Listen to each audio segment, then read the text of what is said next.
Waheguru Ji Ka Khalsa, Waheguru Ji Ki Fateh. Welcome to the segment of Coach Gurbani's a-sabad-a-day. Our recitation today is Gaudi Gwareri, Mahalla Panjwa, and it goes as follows. Prani Janai, eh tan Mera, bahur bahur uhahu liptera, putra kalatra girsat ka phasa, होन न पाइए राम का दासा कवन सो विधि जित राम गुण गाए कवन सो मति जित तरह एह माए रहाओ जो भलाई सो बुरा जाने साच कहे सो बिखे समाने जाने नहीं जीत अर हार इहो वलेवा साकत संसार जो हलाहल सो पीवे बावरा अमृत नाम जाने कर कौड़ा साध संग कै नाही नेर लख 84 परमता फेर एक जाल फहाए पंखी रस रस भोग करे बहुरंगी कहो नानक जिस भय कृपाल गुरपूरे ताके काटे जाल. The living being, this is a reference to human beings. Prani means one who actually, it refers generically to anything that moves, animal, but also comes from the word, from pran, which is breath. Any breathing being. Prani Janai, eh tan Mera, mistaking the body to be its own. What that simply means is body identification, and along with that, the senses. And clinging to it again and again, meaning tending to the body, but not really tending to the spirit behind the body. That is the first verse. Prani Janai, eh tan Mera, bahur, again and again, uahu lapatera, circling around the same thing, and is driven by attachment to children and family. Puttara kalattara girsat ka phasa, caught in the bondage. And what happens then, and you can recognize in these few lines that the Guru is painting a picture that actually equates to the existence of a lot of us. Caught by attachments to family, seeking pleasure of the body. What do we lose? The Guru says, Hon na paiye Ram ke dasa. You miss out on that opportunity to serve the self, service of the self, to become like the self. So if one had to say this simply, it means that in the process of consumption, one is really missing out on what one's capacities are.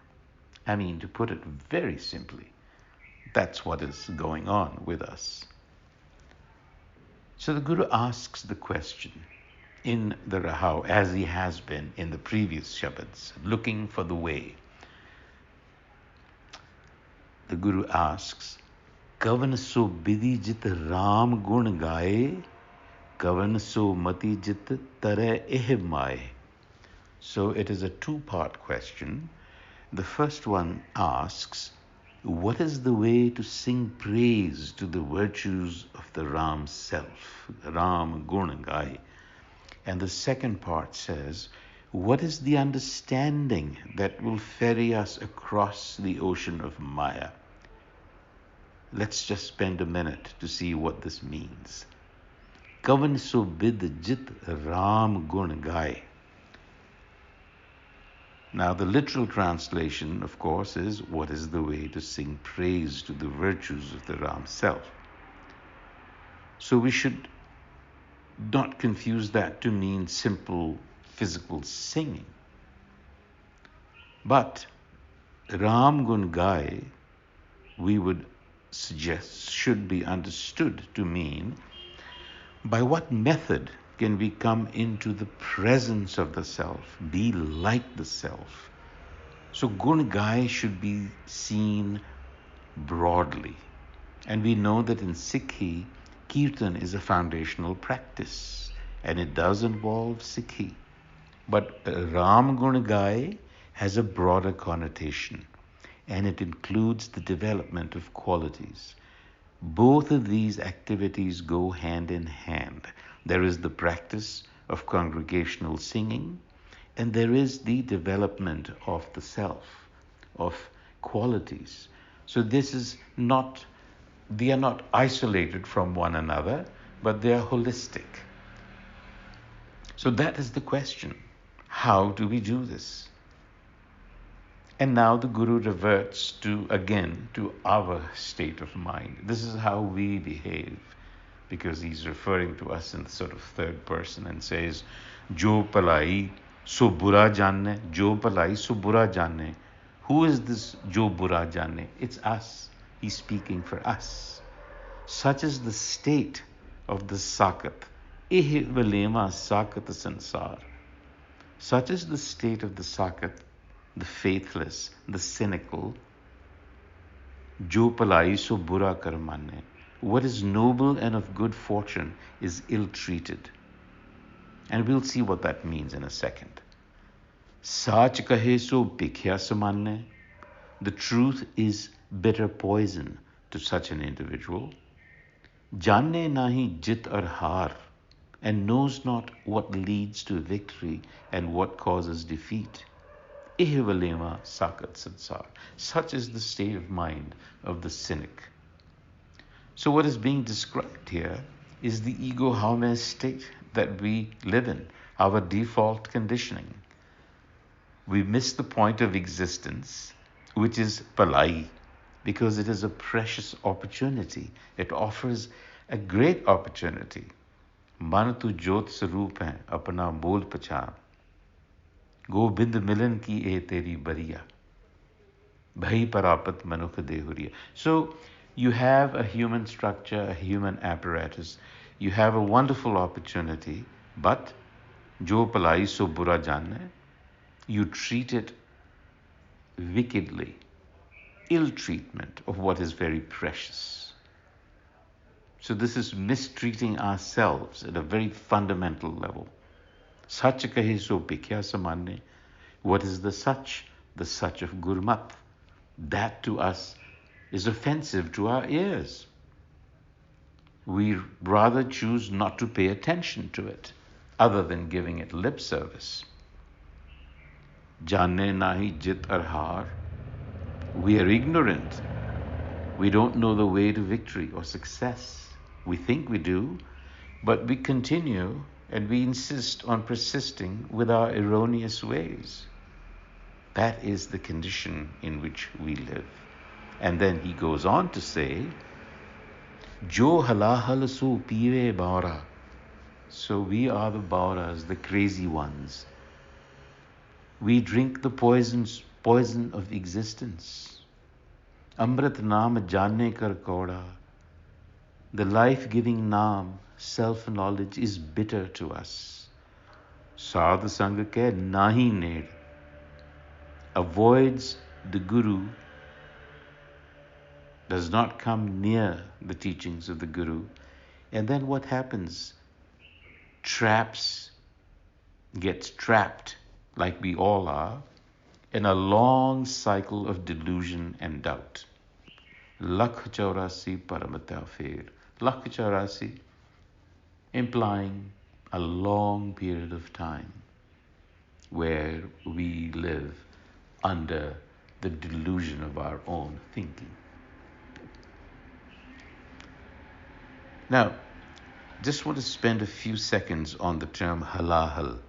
This comes from Indian religious traditions. They use this term and refer to the poison that appears on the surface in that story of the Amrit Manthan, the churning of the milky ocean to produce Amrit, life-giving elixir. So that surface poison is called halahal, and it is also the root for halla, or tumultuous noise, because it made a lot of noise as it rose to the surface. So Guru Arjan, as the other gurus have done, have used existing terminology, existing phrases that people would understand, to explain that the poison of existence is really living in an ego haume perspective. That is a poisonous existence, because it is the ego, the haume, that splits us from the source. The Amrit was at the bottom. The halahal rose to the top. So the ego rises to the surface, and we continue to live a surface existence, a poisonous existence. And that halahal was noisy, tumultuous, and had the character of burning everything it came in contact with. Now that describes the haume. It's noisy, it's tumultuous, and it will burn and singe whatever does not agree with it. Of course, in conclusion, there is a way out. The Guru always offers hope. Eke jal vahai pankhi ras ras pog kare bo rangi. He first summarizes our condition again. And he says, look, we beings are like birds caught in a cage. The cage here happens to be the drama of existence. And we are consumed by the pursuit and enjoyment of varied pleasures. Just like a bird in a cage is fed, and it enjoys what is fed to it, and it forgets that it is actually caged. That is exactly what happens to us. We forget that we are really in bondage because we are being fed the little pleasures of life, sensual pleasures, fleeting pleasures as they may be. But we forget that we are really in bondage. And so the Guru concludes by telling us, if one is so favored, he really speaks in terms of this being a matter of great fortune. Consider yourself greatly favored indeed, if the teachings of the perfected enlightener, the Guru, find presence within your being. Then you will be set free. On that note, Vaheguru Ji Ka Khalsa, Vaheguru Ji Ki Fateh.